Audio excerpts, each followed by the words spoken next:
Ladies and gentlemen, it is not only our climate that is under pressure. Our liberal democracy is challenged as well.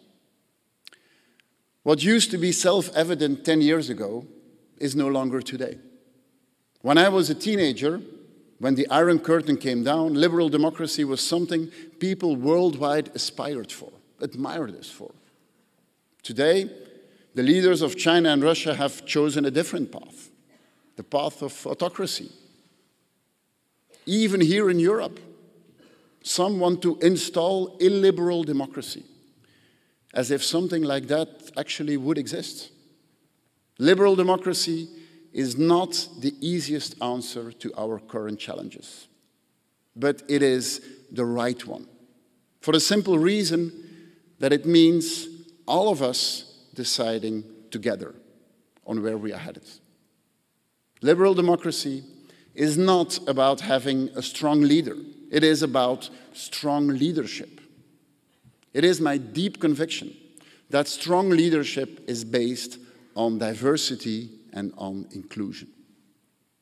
Liberal democracy is as much about protecting minorities, protecting diversity, as it is about the power of majority. Otherwise, you will end up with John Stuart Mill's warning, the tyranny of the majority over the minority. This tyranny is exactly what is popping up in Europe today. Governments attacking the free press, denigrating Muslims and immigrants, denying fundamental rights to women and to LGBTI people.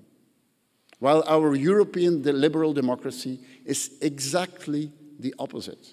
It is about human decency, personal freedom, and allowing people of all walks of life to live their lives freely and come together in one society. It is, above all, ladies and gentlemen, about the separation of powers, the trias politica. A victory at the ballot box does not mean absolute power.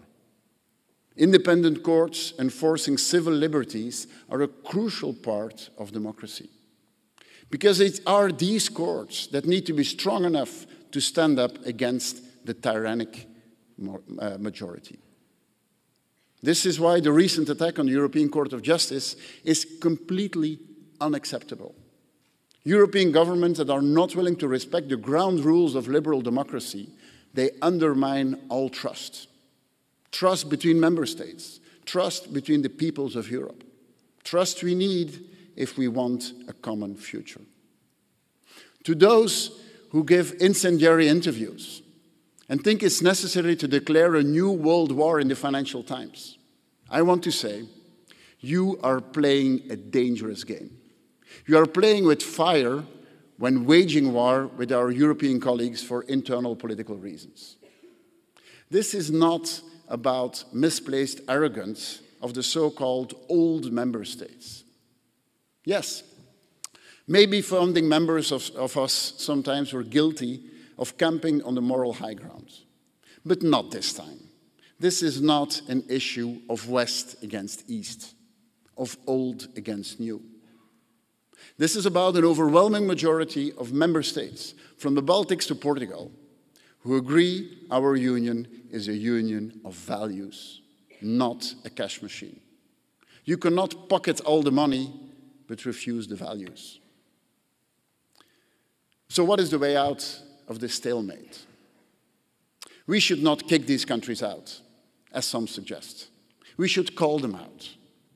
We should not take their bait, but instead, we should listen to the message of 100,000 Polish citizens who took the streets carrying the Polish flag with the European flag, side by side, to refute firebrand tactics, a message President von der Leyen understood very well. That is why she is considering an infringement procedure and preparing the use of the rule of law conditionality. We are all awaiting the ruling of the European Court of Justice on the instrument of conditionality.